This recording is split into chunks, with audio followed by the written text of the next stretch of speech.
This is Mark Davis, member of the Poway School Board and candidate for re-election on November 4th. The purpose of this audio update today is to explain some of the mailers that have recently arrived from a group called the Poway Taxpayer Advocates. Many have asked me if this is an official taxpayer organization and about the pledge that is listed on this brochure. So we'll go into that.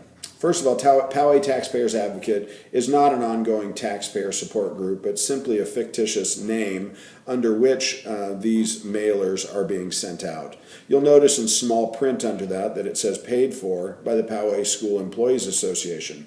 This is a political action committee that was set up by one of our employee groups, the Classified Employees Group, and they have deposited $30,000 into this political action committee, and one of our other unions, the SEIU Local 221, has deposited $2,000 into it.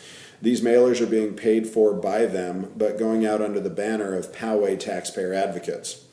On the left-hand side of this brochure, you'll see that the Poway Taxpayer Advocate pledge, again, of an organization that doesn't exist, their pledge says that they want to do the following. Number one, open the books.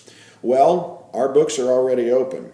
They're open to anybody that wants to see them at any time. They can come to any board meeting and see our budget. They can meet with members of our financial team.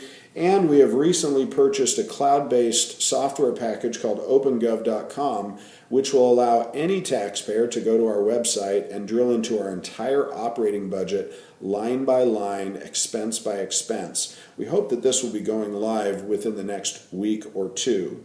But anyone that's been to any of our board meetings knows that our books are already open. The second pledge is to have transparency in all financial dealings. Well, likewise, our books are already opened. Our books are audited every year by independent third-party auditors. These audits are available for anyone to review at any time, and this applies both to our operating budgets and our capital budgets, our bond budgets, our CFDs, our Melrose taxes, everything. And of course, we only handle our financial decisions in open session. So anyone that comes to our open sessions will see the full discussion of all of our financial dealings. Fortunately, we've just installed or are in the process of installing video equipment in our district office that's going to allow now our board meetings to be put on the web and ultimately streamed via the internet, so even more people will be able to see all of the things that we're doing financially. So our books are open and we're transparent already in all of our financial dealings. The next item lists competitive bidding for all vendors. Well, of course, we already are in competitive bids for all of our vendors.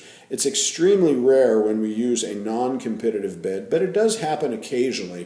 For example, we just had an issue at Poway High School where we replaced AstroTurf there, and we went with the original vendor who installed it years ago because that was cheaper for us. He only had to replace the top part of the AstroTurf and not the base coat that he has put in.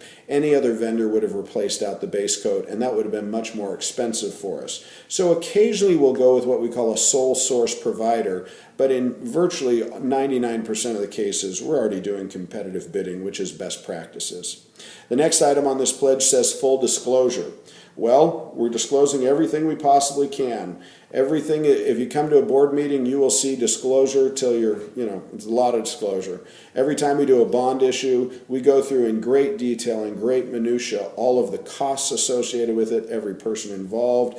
In fact, our bond best practices have been, some people have told us that it's just too much. For those of you who come to our meetings, you'll know that our meetings often go late into the evening, and that's because we're dealing with all of the minutia, all of the details in an extremely transparent, open way. So I believe we're already doing that. The next item says cut waste and overhead. Well, during the recession of the last 5 years, our budget has been cut by almost 20% from the state of California. So we have gone through every bucket, every nook, every cranny, and cut out every piece of waste and overhead that you could even consider. In fact, we hope now to be able to restore some of those things as some of the funding is coming back.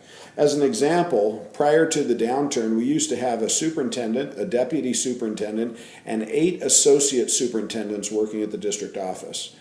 After the cuts, we're down to 1 superintendent and 3 associates, a cut of approximately 60% of our district leadership at the highest level.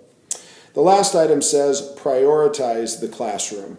Well, it already is our highest priority. That is the benchmark against which we measure everything. And we will continue to focus on classroom issues and child issues, and they will be the priority ahead of adult issues. I hope that this explanation of this recent mail you received was helpful to you. Please feel free to pass it along to others. And if you have other questions you'd like to ask me, please call me 619-954-7481. Again, this is Mark Davis. Thank you.